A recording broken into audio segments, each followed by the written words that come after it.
Amém, Senhor. Senhor, pedimos a cobertura do Teu sangue. Senhor, nos pedimos a Tua bênção. Todos carecemos de Ti. Carecemos do Teu dispensar, da Tua graça. Ó, sê com o nosso espírito, com a nossa alma e com o nosso corpo. Queremos estar focados em Ti, focados no Teu falar, naquilo que o Senhor tem para falar conosco. Não, que não haja barreira. Fala, Senhor. Fala aos nossos corações. Dá-nos um bom início nesse novo estudo. Senhor Jesus, nós Te amamos. Aleluia.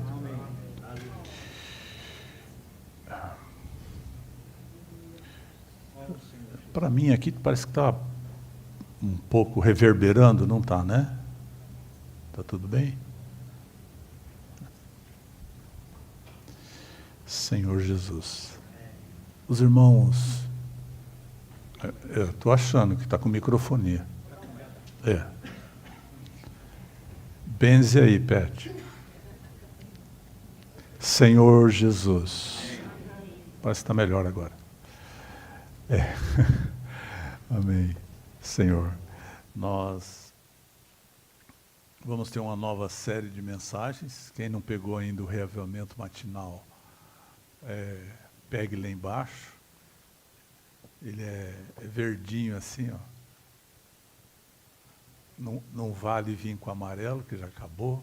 Na semana passada nós não tivemos porque teve conferência de jovens, né? E acabamos não vendo a última mensagem, que era muito rica, por sinal.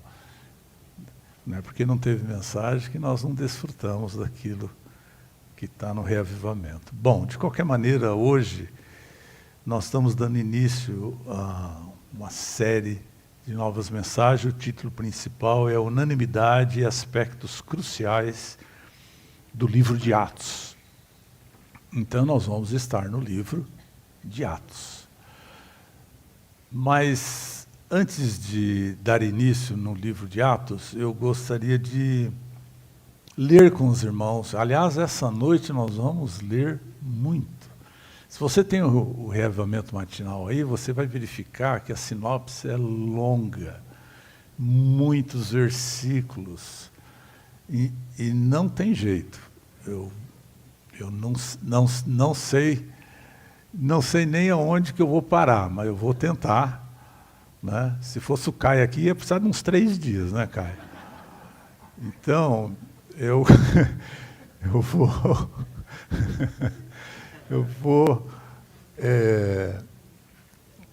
preciso da atenção dos irmãos, do exercício do Espírito, porque se eu vou ler, para quem está lendo, eu estou focado, porque senão eu não leio, tá certo?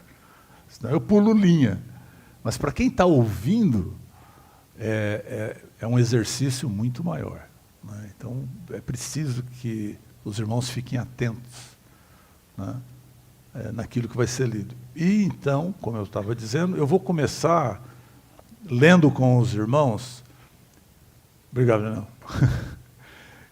Começar lendo com os irmãos uma passagem do estudo Vida de Joel, para nos introduzir nesse estudo dos aspectos cruciais do livro de Atos. E aí nós entramos, né? Aí nós entramos. Página 101. Você tem estudo Vida na sua casa? Não tem? Devia ter, é muito bom, né? Esse aqui, por exemplo, é dos profetas menores, né? É Oséias, Joel, Amós, Obadias, Jona, Miqueias, Naum, Abacuque, Sofonias, Ageu e Malaquias. Puxa, isso é rico, irmãos. Então eu vou dar um spoiler aqui. Sabe o que é spoiler? Spoiler é aquela pessoa que conta antes o que vai acontecer. Então, eu só vou dar um antigozo para os irmãos, do que tem no Estudo Vida, especificamente de Joel. Aqui eu estou lendo na mensagem 6, né? E nós vamos ver, como nós estamos entrando em Atos, logo após os 4 evangelhos, vem o livro de Atos. Lá, Atos também foi escrito por Lucas, né? E é uma sequência, e o livro de Atos, nós vamos ver mais para frente, que ele não termina. Ele termina no capítulo 28, mas ele não termina. Ele fala, para ali, nós vamos ver que Paulo alugou uma casa e ficou 2 anos lá em Roma. Possivelmente, depois disso, ele foi até solto. Mas a história para aí. A história para aí. Na realidade, continua. Então, por que eu vou ler Joel? Vou ler Joel porque aqui o enfoque está em mostrar a história divina na história humana. Esse é o enfoque. É isso que ele quer chamar a atenção. E é aí que, para nós nos situarmos no livro de Atos, e não é só no livro de Atos. Vocês vão ver após essa leitura, e na sequência, que é para nos situar na nossa vida como humanos, e não para aí, na nossa vida como cristãos. Aonde nós nos situamos? Como está a nossa história? Deixa eu parar de falar. Como eu disse, tem muita coisa para ler. E espero cumprir a meta aqui. Aqui então em Joel, mensagem 15, diz assim, 2 histórias. A história do homem e a história de Deus. Você já tinha pensado que Deus tem uma história? Deus tem. Não devemos pensar que o homem tem uma história, mas Deus não. No universo, há 2 histórias. A história do homem, a história humana. E a história de Deus, a história divina. Podemos comparar a história do homem à casca de uma noz, e a história de Deus ao cerne, ao miolo, né, dessa noz. Isso é, aquilo que está dentro da casca. Nos profetas menores, a casca está claramente definida, e o cerne é revelado com minúcia. Infelizmente, porém, a maioria dos leitores da Bíblia presta atenção apenas na casca e não no conteúdo. Então, pequeno, breve, só para explicar por que prestamos atenção à casca. Porque a gente gosta de falar dos eventos, né? Acontecimento, é aquilo que está a olho nu. Isso é a casca. Isso é a casca. Se nós formos ver, até mesmo a nossa existência como homens é casca. Pura casca. Se você se preocupa só com a casca, você perde o principal. Deixa eu continuar. A casca, a história do homem, é fácil de ver. Em Daniel 2, essa história é representada por uma grande estátua humana, em que as 4 partes correspondem respectivamente ao Império Babilônico, ao Império Medo-Persa, ao Império Grego e ao Império Romano. Embora seja fácil ver a casca, que é exterior e física, devemos ter uma espécie de discernimento intrínseco, de modo a ver o conteúdo que está dentro da casca, para conhecer a história divina dentro da história humana. Se quisermos conhecer a história divina que tem lugar dentro da história humana, temos de perceber primeiro que o Deus triuno é eterno. O fato de Deus ser eterno significa que nele não há início. Dentro de si mesmo, o eterno fez uma economia. Segundo a sua economia, Deus deseja trabalhar-se no homem para ser um com o homem e ser a vida do homem, suprimento de vida e tudo. E ter o homem como sua expressão. A intenção de Deus em sua economia é ter uma entidade coletiva composta de Deus e do homem, para ser a sua expressão pela eternidade. Essa história divina começou com o Deus eterno e sua economia. A história divina continuou com a encarnação e o viver humano de Cristo. Um dia, o Deus que criou o universo encarnou, sendo concebido do Espírito Santo no ventre de uma virgem humana. E então nasceu dessa virgem para ser o homem-Deus. Aquele que é o Deus completo e um homem perfeito. É maravilhoso Deus ter se tornado um homem chamado Jesus. E esse homem ter vivido em Nazaré, trabalhado como carpinteiro até a idade de 30 anos. A encarnação de Cristo e seu viver humano fazem parte da história divina, a história de Deus dentro da história do homem.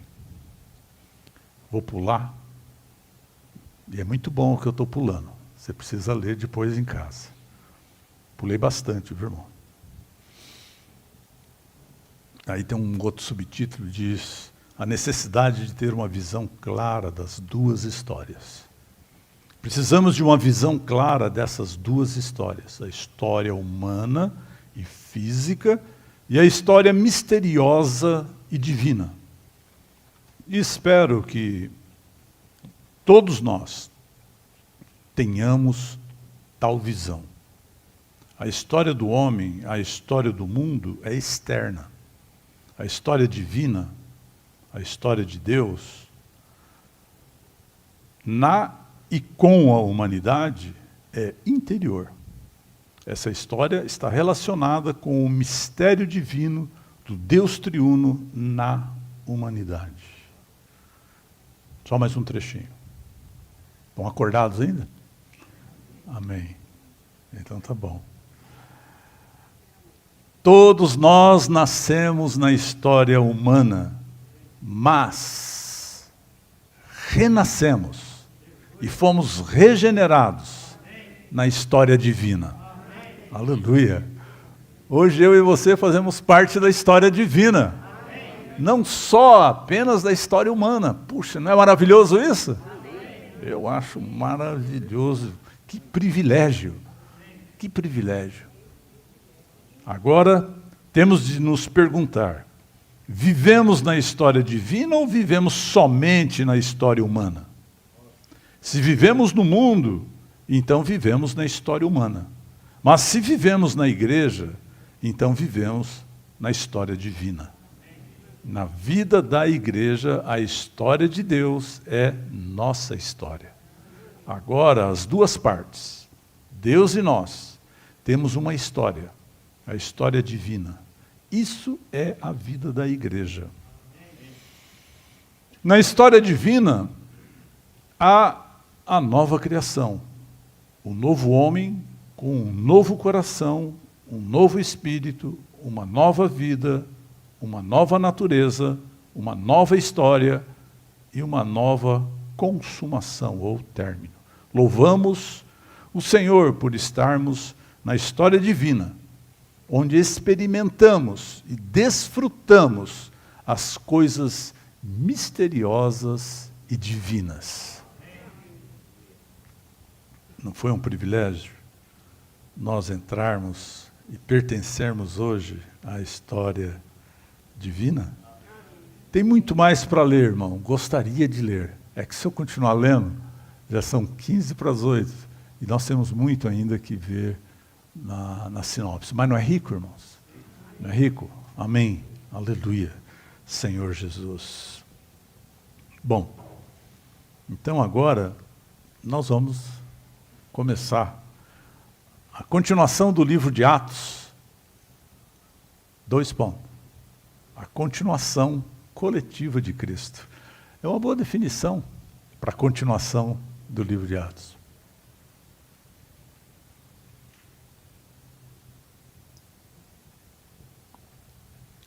Senhor Jesus, Senhor Jesus, muito bom.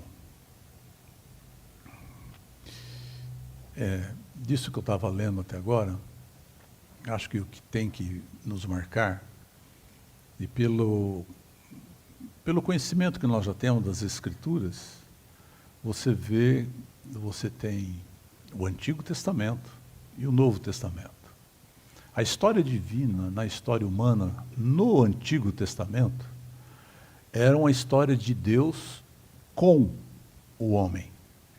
Mas é diferente no Novo Testamento. A história divina na história humana no Novo Testamento é a história divina no homem. É diferente. Esses aspectos que nós temos que verificar que está como ele leu na leitura aqui, está debaixo da casca, né? E isso é uma diferença muito grande.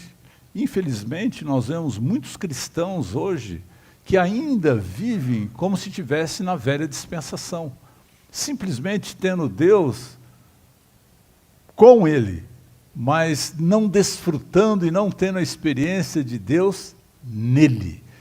Isso muda radicalmente. Deixa eu continuar então aqui. Aí no Algarismo Romano número 1 diz, a continuação, ele é autoexplicativo, viu, irmãos? Não tem muito o que acrescentar. Vou dando algumas pitadas. A continuação do livro de Atos é a continuação de Cristo com o viver coletivo dos homens-deus, aperfeiçoados como a realidade do corpo de Cristo. O último versículo de Atos, capítulo 28, versículo 31, diz assim, proclamando o reino de Deus e ensinando as coisas concernentes ao Senhor Jesus Cristo, com toda intrepidez, sem impedimento algum. Foi assim que termina o livro de Atos. Então, realmente, Atos não tem um final. Por quê? Porque é exatamente para mostrar que esse Senhor agora, no Espírito,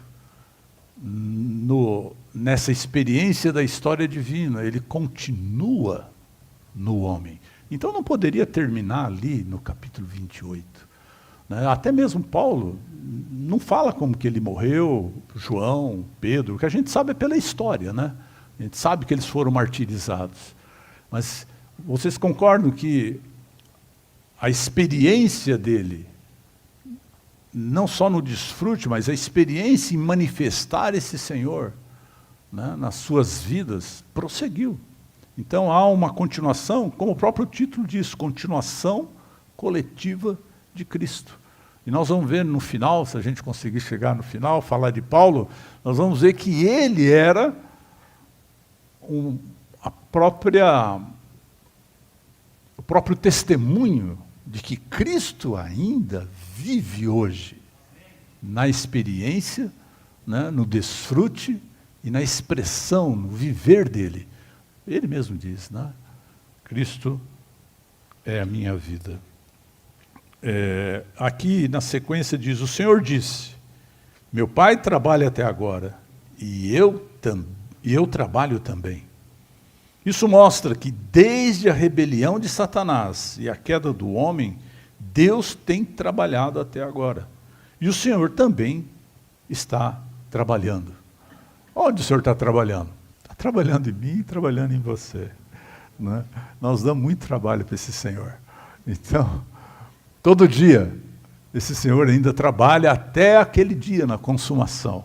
Né? Até aquele dia. Ele vai continuar trabalhando. Na letra B diz, o livro de Atos é um registro da obra de Deus. Depois de Atos 28, muitos vasos de Deus ainda estão prosseguindo com a sua obra. Sua obra está continuando, não parou. Isso acho que é bem claro, senão nós não estaríamos aqui. Né? Então, o ponto que ele está dizendo aqui, que ele fala que o livro de Atos é um registro, não do trabalho de Paulo, de Pedro, de João. Aqui diz assim, o livro de Atos é um registro da obra de Deus. A obra é de Deus. Paulo, João, Pedro, eu, você, nós somos apenas usados, né? Nós hoje participamos dessa história divina na história humana. A sequência aqui é que nós estamos, na realidade, no trabalhar, debaixo do trabalhar do Senhor. Letra C diz, a sua obra prosseguirá até o reino, e até o novo céu e a nova terra. Deus está sempre avançando. Ele nunca para. Se soubermos isso e crermos nisso, nós louvaremos o Senhor.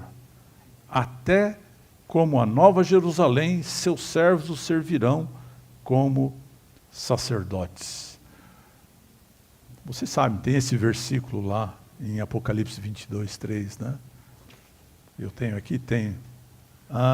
Sim, 22, 3. Nunca mais haverá maldição alguma, se referindo à Nova Jerusalém, já na eternidade futura. Nela estará o trono de Deus e do Cordeiro, e os seus servos o servirão. Nós já compartilhamos isso algumas vezes aqui, né? Então, o que nós estamos fazendo hoje aqui? Sendo treinados para aquilo que nós vamos fazer por toda a eternidade, né? Então, quando você acorda de manhã, você não está acordando para trabalhar, não. Nem para arrumar a cozinha, nem para limpar a casa. Saiba que eu e você nos acordamos todos os dias para ser treinado em servir o Senhor. Você sabe servir o Senhor? Eu até hoje não sei. Estou sendo treinado. Logo, tem um irmão que compartilha conosco, e ele sempre diz, e ele já é um irmão de 80 e não sei quanto, 86. Estou falando do irmão Ronquengas, ele diz assim, somos eternos aprendizes, né? Então, se ele é um aprendiz, eu sou o quê? Estou no pré-primário ainda, né? Jardim de infância, esse tipo de coisa. Então, nós estamos em treinamento. Então, Atos, irmão, é esse relato da expansão de Cristo, né? E também um relato do reino de Deus. Quando a gente fala um relato da expansão de Cristo, e é isso que a gente vê, nós vamos ver mais um pouco, e é um relato do reino de Deus, nós costumamos separar uma coisa de outra, né?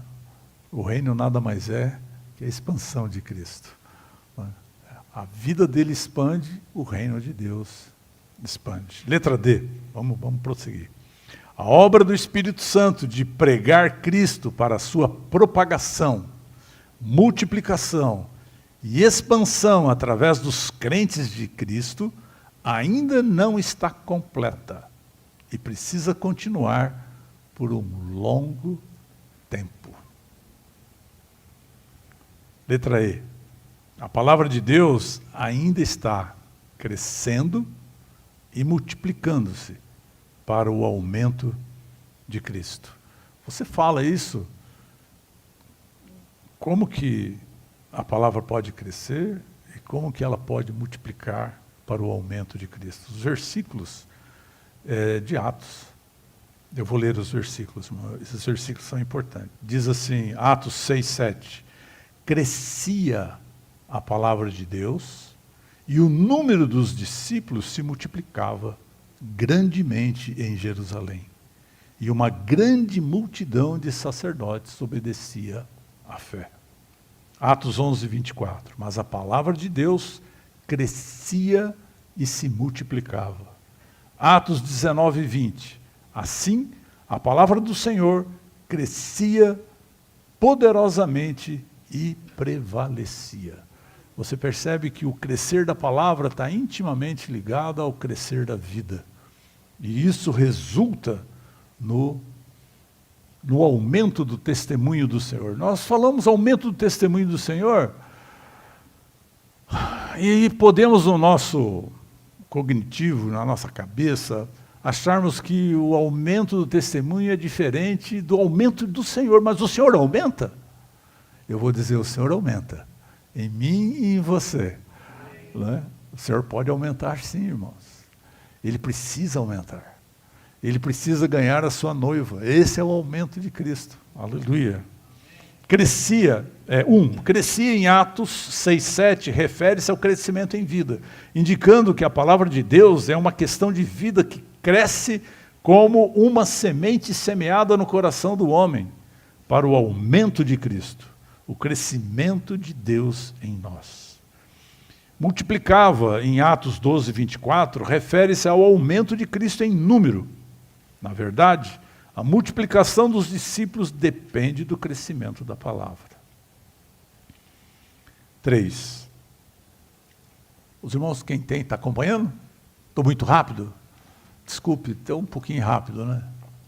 Então, estou indo. 3. Novos discípulos eram acrescentados ao Senhor para tornarem-se partes de Cristo, membros de Cristo. Preste atenção, nada pode passar desapercebido. Olha aqui, o versículo diz, acrescentados, é 5,14 de Atos. E cada vez mais crentes eram acrescentados ao Senhor. Multidões, tanto de homens como de mulheres. Interessante. Não falou que estava sendo acrescentado na igreja, mas acrescentado no Senhor. Aleluia! Não é uma visão confortante? Principalmente aqueles chegados numa obra. Então, quando você prega o Evangelho, saiba que isso é para ser acrescentado no Senhor. Não é o teu rebanho. Senhor Jesus. Tem esses versículos aqui, irmãos. Acho que vou ler pelo menos Romanos 15:16, diz, a fim de que eu seja ministro de Cristo Jesus para os gentios, um sacerdote que labora no Evangelho de Deus, de modo que a oferta dos gentios seja aceitável, tendo sido santificada no Espírito Santo.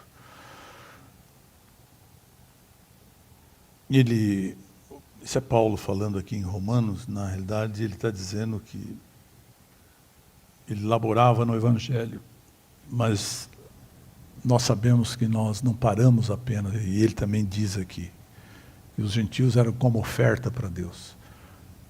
E não pense que é só você pregar o Evangelho, isso é apenas a partida, é o início, é o começo. A pessoa se converte, aí é que você começa o teu trabalho, que você precisa pastorear, suprir, né? Alimentar,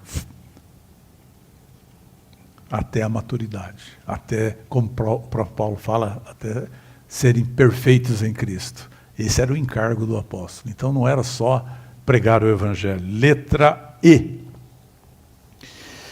Essa obra evangelística para propagação, multiplicação e expansão de Cristo é segundo a economia neotestamentária de Deus para a produção de muitos filhos para Deus. Quando usa essa expressão neotestamentária, quer dizer que é do Novo Testamento, tá bom? Toda vez que você ouvir essa palavra, é do Novo Testamento. Para que sejam os membros de Cristo e constituam o seu corpo, para levar a cabo o plano eterno de Deus e o cumprimento da sua vontade eterna. Isso é revelado em detalhes nas 21 epístolas e no livro de Apocalipse, depois do livro de Atos.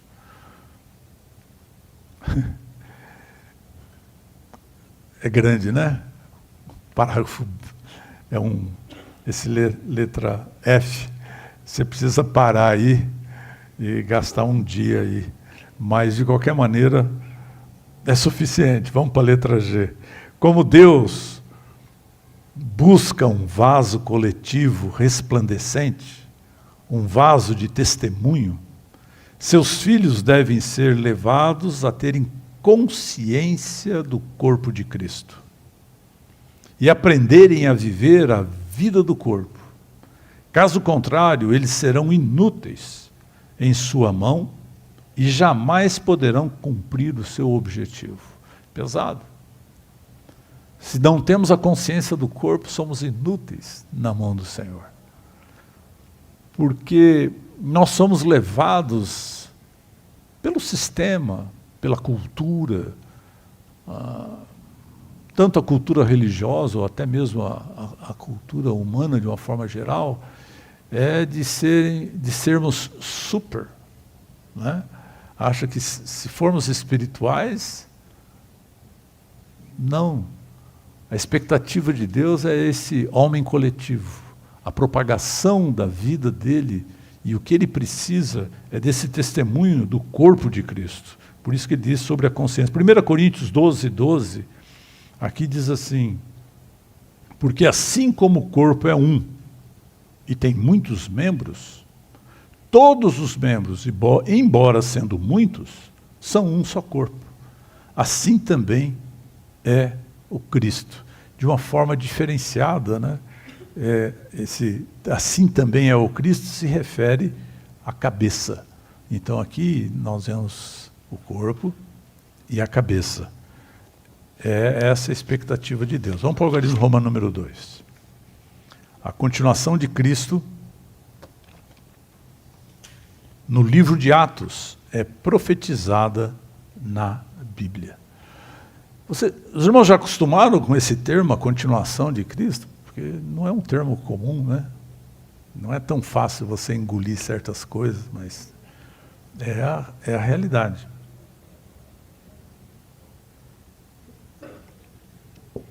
Cristo continua sim, vou ficar repetindo até isso entrar em nós e nós podemos ver. Cristo continua sim, vivendo hoje, em mim e em você.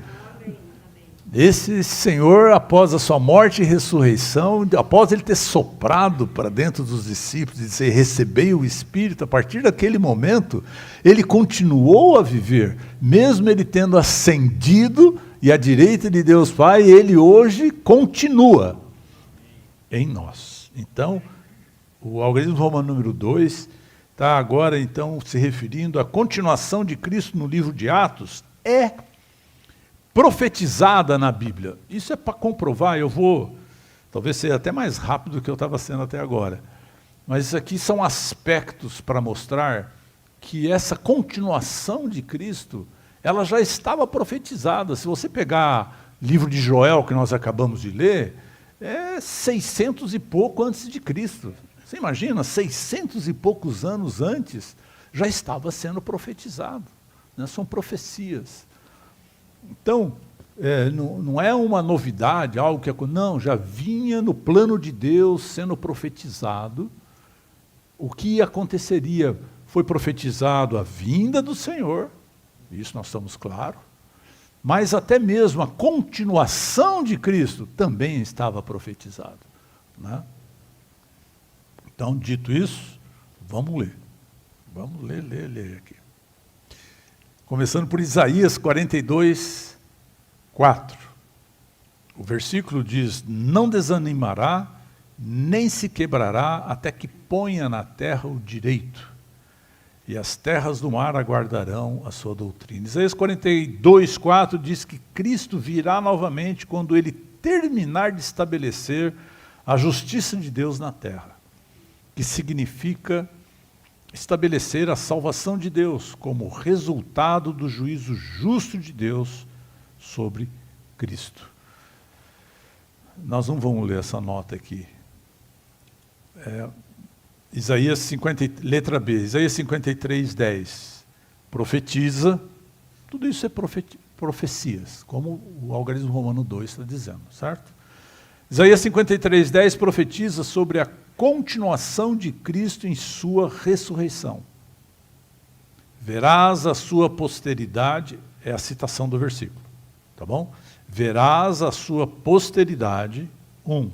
Prolongará os seus dias, 2, está vendo? Prolongará os seus dias. E o bom prazer do Senhor prosperará em sua mão. 3. Vamos repetir então na sequência. A posteridade aqui, que é o 1, verá a sua posteridade. Posteridade aqui, um descendente coletivo. Essa é a sua posteridade. Quer dizer, meus filhos são a minha posteridade, tá certo? Então aqui diz que ele verá a sua posteridade. Isso estava sendo profetizado lá em Isaías. Ele ia morrer, ia ressuscitar. Ele verá a sua posteridade, quer dizer, vai ver que vai ter muitos descendentes depois dele. Essa é a ênfase do algarismo romano 2, falando que o Senhor ia continuar após a sua morte. Então a posteridade aqui, um descendente coletivo, é a igreja como o corpo de Cristo, que compreende todos os crentes produzidos como os muitos grãos pela morte de Cristo, como um único grão, e pela sua ressurreição reprodutiva. Cristo, como servo de Jeová, é o ressurreto, que dá vida, o Espírito que dá vida, para produzir uma descendência para a edificação do seu corpo, como a sua continuação, para o prazer de Jeová e para a satisfação de Cristo. Tá bom? Aleluia. Essa última parte, para produzir uma descendência para a edificação do corpo, do seu corpo, como a continuação para o prazer de Jeová. O 2 diz, Cristo prolongar os seus dias, significa que hoje Cristo está prolongando os seus dias, ao viver nos crentes. Seus crentes, como o seu corpo, são a sua extensão. 3. O prazer de Deus é ver muitos filhos nascidos dele tornarem-se os membros de Cristo, que constituem a igreja como corpo de Cristo, a expressão coletiva de Deus.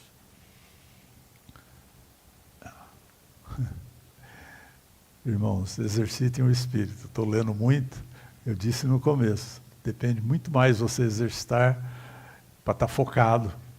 Não, nós vamos perder o fio da meada e tem muita coisa para ler. São 8h10 e vou continuar lendo ainda por uns 20 minutos aqui, tá bom?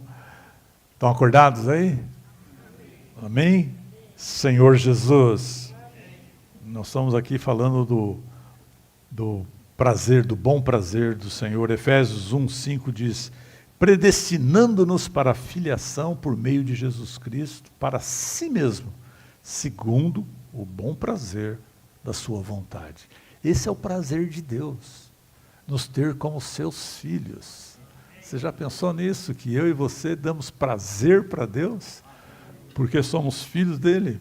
Efésios 1:9, desvendando-nos o mistério da sua vontade, segundo o seu bom prazer, que ele propusera em si mesmo. Filipenses 2:13, porque é Deus quem opera em vós tanto querer como realizar para o seu bom prazer. Aleluia. Estamos aqui, irmãos, para alegrar o nosso Senhor, né? Dar satisfação. Essa semana que passou, os irmãos, tem um grupo, só para os irmãos descansarem um pouco, né? Tem um grupo de serviço, a gente posta algumas coisas, mas apesar de ter muitos irmãos de serviço naquele grupo, mas são muito poucos aqueles que reagem à palavra de Deus ou até mesmo às convocações, né? Mas está lá no grupo de serviço lá. O intuito é para ser treinado. Mas de qualquer maneira, nessa semana que passou, eu estudando essa mensagem, eu fui na semana passada, ficando velho, irmão, vocês me perdoem. Não sei se foi nessa ou na semana passada, eu coloquei a seguinte coisa: nós não estamos na igreja para ver as nossas necessidades supridas, mas estamos na igreja para suprir as necessidades de Deus. Quando suprimos as necessidades de Deus, as nossas estarão supridas. É que a gente não sabe. Mas as nossas faltas é porque Deus não está satisfeito. Se você, no teu viver, satisfaz a Deus, creia, tudo estará resolvido. É que os nossos olhos estão sempre voltados para nós, não está? Dificilmente tiramos os nossos olhos do nosso próprio umbigo. Só olhamos o que queremos, só queremos ser satisfeitos, só queremos ver os nossos problemas resolvidos. E nos esquecemos a finalidade pela qual nós existimos. Não adianta, não inverta. Se você inverter a situação, não dá certo. Eu e você fomos criados para dar prazer a Deus, satisfazer a Deus, buscar os interesses de Deus. Se não fazemos isso, isso é buscar o reino de Deus e sua justiça e tudo mais será acrescentado. Esse é o significado desse versículo. Não adianta você inverter isso. Não adianta. No começo, quando você ainda novinho, você se converteu, é como uma criança em Cristo. O Senhor permite. Né? A criança chora, bate pé, você dá um brinquedinho, está tudo certo. Ele está alegre. Mas o tempo vai passando, eu pergunto, até quando? Até quando você acha que você vai poder emburrar, espernear, entendeu? Fechar a cara, ficar de mal com Deus? Até quando? Até quando? Senhor Jesus. Então, no amor dele, e ele é amor, tudo que provém dele é amor. Ele quer o melhor para nós. Então, situações são levantadas, situações são permitidas. E aí o inimigo é um joguete na mão dele. Ele simplesmente permite, como ele fez lá com Jó. O inimigo foi falar, ele deixou. Ele permitiu, porque se ele não permite, ele não pode fazer nada. Ele permitiu. E situações são permitidas na nossa vida. Não é para nossa destruição. É para nossa edificação. Creia nisso, irmão. Creia nisso. Essa é a história divina sendo escrita na nossa vida. Do contrário, seremos apenas casca. Sem o cerne.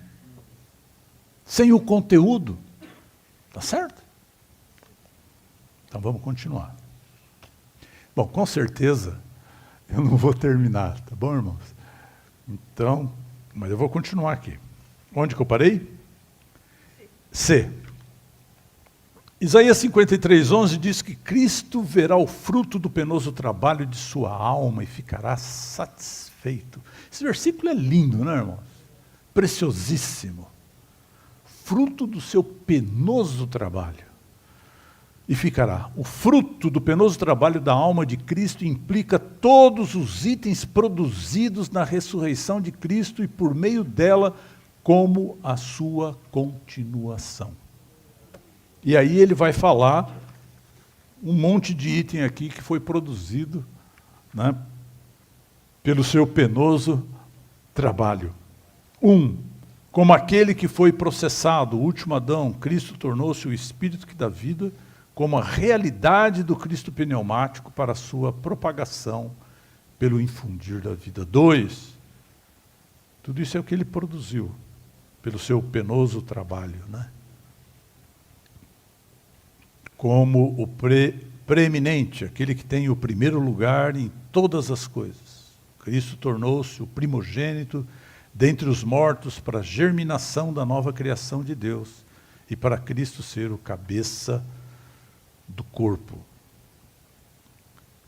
3, como o homem-Deus. Cristo foi gerado de Deus em sua humanidade. Isso é Atos 13:33. Esse versículo diz que Deus cumpriu plenamente a nós, filhos dele, ressuscitando Jesus, como também está escrito em Salmo 2, tu és meu filho, eu hoje te gerei. Isso significa a ressurreição de Cristo. Isso também é fruto do seu penoso trabalho, para ser o Filho primogênito de Deus na natureza divina e humana, a fim de ser um modelo para conformar muitos filhos à sua imagem. Nós sabemos que cada frase dessa é toda inclusiva, não é pouca coisa. Deus o gerou, né? Eu hoje te gerei, para quê? Para fazer dele uma forma, para nós podermos ser conformados a ele. É tremendo. Esses versículos são tremendos. 4. Como a vida de ressurreição. Cristo regenerou todos os seus crentes, tornando-os seus irmãos e os muitos filhos de Deus, que são os membros da família de Deus, para ser o reino de Deus e a herança preciosa de Deus. Tem muitos versículos aqui. Né? Muitos versículos aqui. Nós não vamos ler nenhum. 5. Como o único grão de trigo, Cristo tornou-se os muitos grãos. Tá bom? Então, Cristo não é só o único grão, mas ele se torna os muitos grãos. Os irmãos que estão acostumados aí com roça, né? O que é a espiga que sai ali com muitos grãos? Na realidade, nessa época, quando eles falavam de espiga, eles estão falando de trigo, mas em todo caso eles chamam de espiga também. Mas vamos falar de milho, que é mais o nosso cotidiano. O que é aquela espiga cheia de milho que sai lá no... E às vezes várias espigas num pé. É aquele único milhozinho que morreu e ressuscitou. Então, aquele milhozinho se tornou os muitos milhos. Então, nós, mais uma, para mostrar que nós somos a continuação de Cristo. 6. Por meio da sua morte que libera vida e com a sua ressurreição que infunde vida, Cristo produziu um descendente coletivo, como resultado do penoso trabalho de sua alma. Ele viu esse descendente em sua ressurreição e ficou satisfeito. 7. Como a vida dos crentes, o Cristo ressurreto é todos os membros e está em todos os membros do novo homem. Puxa vida, nós não saímos nem do dia 3, né, irmãos? E olha que eu estou rápido aqui, hein? Isso aqui dá a falar mal do Caio, dá nisso. D. Miqueias 5:2 profetiza acerca da encarnação de Cristo em Belém, e cujas saídas são desde os tempos antigos, desde os dias da eternidade. Aqui já é um outro item, mas são profecias, tá? Dentro do algarismo romano 2, falando de profecia. A saída de Cristo, sua manifestação, é algo contínuo. No momento da sua encarnação, ele começou a sair. Ele está explicando aqui esse versículo, irmãos. Esse versículo, que realmente é um versículo tremendo, falando das suas saídas, são desde os tempos eternos. Então, Cristo sai dos tempos eternos, entra na sua encarnação, no seu viver, morte, ressurreição, e aí ele continua ainda pelo dispensar, quer dizer, ele continua as sua saída. 2, a sua saída não cessou, mas continua hoje. A saída de Cristo, sua manifestação, será consumada quando ele voltar, com os vencedores, como os valentes, para derrotar o anticristo e lançá-lo no lago de fogo. Quando Satanás é lançado no abismo e quando Cristo estabelece o seu trono para reinar como rei, naquele momento sua manifestação será completa. E, aí chegamos no dia 4, hein? Puxa, essas profecias do Antigo Testamento culminam na maior profecia da Bíblia acerca da continuação de Cristo. Qual é a maior profecia da Bíblia, irmãos? Eu fiquei sabendo, está aqui, ó. Em Mateus 16, 18, o Senhor Jesus disse: edificarei a minha igreja. Até hoje, essa profecia permanece sem ser cumprida. Por isso, meu pai trabalha e eu também trabalho até hoje. Por isso o Senhor continua trabalhando. Essa profecia precisa ser cumprida, né? O Senhor nunca falha. O Senhor nunca falha. É uma questão de tempo, né? Para ele, por enquanto, passaram-se 2 dias, né? Quase 2 dias. Então, ele continua trabalhando até ver isso aqui cumprido. O Senhor não desiste. O Senhor não desiste nunca. A profecia sobre a edificação da igreja iniciada pelo Senhor em Mateus 16 é continuada pelo apóstolo Paulo em Efésios 4, de 13 a 16. Uma profecia específica acerca da edificação da igreja que permanece hoje sem ser cumprida. Novamente, ele enfatiza isso aqui. Não vou ler. Os irmãos conhecem. Efésios. Eu vou ler esses versículos. Vai. Efésios 4, de 13 a 16, diz: o Senhor falou que edificaria a igreja. E Paulo, em Efésios, diz: até que todos cheguemos à unidade da fé e do pleno conhecimento do Filho de Deus, à condição de homem maduro, à medida da estatura da plenitude de Cristo, para que não sejamos mais meninos, agitados de um lado para o outro pelas ondas e levados ao redor por todo o vento de ensinamento, pela artimanha dos homens, pela astúcia que induz a um sistema de erro. Versículo 15, mas, apegando-nos à verdade em amor, cresçamos em tudo, naquele que é a cabeça, Cristo. Versículo 16, de quem todo o corpo, bem ajustado e entrelaçado, por meio de toda a junta do rico suprimento e por meio da operação, segundo a medida de cada parte, realiza o crescimento do próprio corpo para a edificação de si mesmo em amor. Essa é a edificação da igreja. E ela tem que ser cumprida na minha vida e na tua vida. Quando você lê isso aqui, versículos como esse, quando diz, cresçamos em tudo, o que é cresçamos em tudo? Aonde que você tem que crescer, Josué? Onde que você tem que crescer, irmão? Me dá um aspecto prático. Eu tenho que crescer no relacionamento com a minha esposa, no trato com a minha filha, no meu trabalho, no relacionamento que eu tenho com as pessoas. Por quê? Porque Cristo está tão pequeno nisso, tão pequeno. É tão natural o meu relacionamento. Eu meço as coisas sem Cristo. Eu conduzo as coisas sem Cristo. Percebe como temos que crescer? Temos que crescer. Crescer em tudo. É tudo. Né? Tudo, tudo. Aleluia. Que o Senhor nos abençoe e nos supra.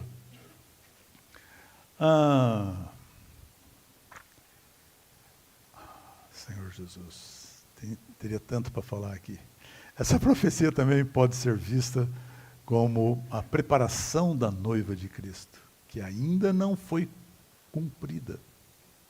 O cumprimento da profecia do Senhor acerca da edificação da igreja e da preparação da sua noiva o trará de volta. Agora é a hora do Senhor cumprir a sua profecia. Eu e você, todos nós, temos que estar preparados para parte dessa noiva. E o algarismo romano 3, tenho ainda 5 minutos. Senhor Jesus. Tem vários aspectos, principalmente aqui em Efésios, que fala, se você lê Efésios com atenção, ele termina em amor, né? Acho que vale não sei quantas vezes. Em amor, em amor, em amor. É a natureza intrínseca de Deus. Realmente aqui, em Efésios, ele quer preparar a noiva em amor. É na natureza divina. É na natureza divina. Esse algarismo romano 3 precisaria de uma reunião, só para ele. É muita coisa. O apóstolo Paulo, como um modelo a todos os crentes, os membros do corpo de Cristo, vivia Cristo para o seu engrandecimento como a sua continuação. Essa era a vida de Paulo. Já não sou eu quem vive, mas Cristo vive em mim e vivia na experiência, na prática. Não vai dar tempo de falar. Há várias passagens aqui, principalmente desde a conversão dele, todo o testemunho dele, as viagens. Esse era Paulo, vivendo Cristo novamente. Era Cristo vivendo novamente na pessoa de Paulo. Então não diga que é impossível, porque você está vendo um homem que diz aqui que era o menor de todos os santos, o principal dos pecadores, porque ele perseguia a igreja de Deus, prendia aqueles que invocavam o nome do Senhor, e ele mesmo se converteu e foi batizado, invocando o nome do Senhor. Aleluia. E a partir desse momento ele passa a ser uma testemunha do Senhor. Vivendo-o. Testemunhar não é falar. Testemunhar é viver. Você pega Paulo na quarta viagem dele, aquela fatídica viagem que ele está sendo levado prisioneiro para Roma, onde aquele navio com 260 e não sei quantos pessoas lá, aquele navio, 260 qualquer coisa. Quanto? 276. Então não é 260, troquei os 7 por... 276. Paulo fazia parte do 276. Naquele navio, ele era prisioneiro. Prisioneiro na história humana, porque na história divina ele era rei. Ele reinava ali, dizia o que tinha que fazer, o que ia acontecer. O navio naufragou, foi parar numa ilha, e lá, só testemunhou. Ficaram ali, acho que 3 meses naquela ilha, porque o navio havia se arrebentado. E ele ficou naquela ilha. Assim que ele chegou, nós sabemos da história, ele foi picado por uma cobra, uma víbora venenosa, todo mundo achava que ele ia morrer. Depois que viram que ele não morreu, aqueles moradores daquela ilha, como é que fala?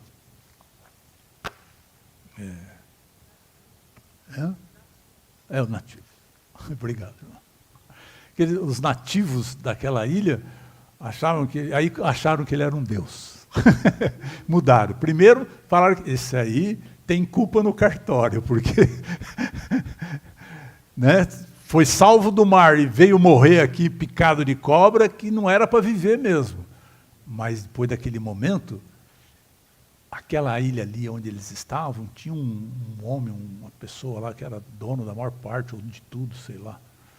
E eu não lembro na história se é a mãe dele que ficou doente, ou é ele mesmo que ficou doente. Só sei que ele foi lá, além de tudo isso, e curou essa pessoa. Mas depois disso que ele curou essa pessoa, que era o cara mais famoso da ilha, aí fila, né? Trouxeram todos os doentes da ilha e ele curou a todos. Quem é isso aí? O que te lembra? Jesus vivendo novamente. Aleluia! Esse é o testemunho, né, de alguém que vive Cristo. Não em palavras, mas um testemunho verdadeiro. Então, olha aí, pulei um monte, hein? Eu queria muito compartilhar sobre Coríntios. Paulo fala sobre... Acabou meu tempo. Paulo dependia do corpo, fazendo tudo no corpo, pelo corpo e para o corpo. Paulo praticava invocar o nome do Senhor. Paulo vivia pelo Espírito todo inclusivo de Jesus e assim por diante. Paulo vivia no seu espírito mesclado, Paulo estava cheio do espírito de alegria, essencialmente para a sua existência, e do espírito de poder, economicamente, para a sua função. Tinha uma boa consciência e assim por diante. Paulo era aliado de Deus e auxiliado por Deus para falar o Evangelho com intrepidez no nome de Jesus, para propagar o testemunho de Jesus até os confins da terra. Aleluia. Acabou? Pronto. Amém.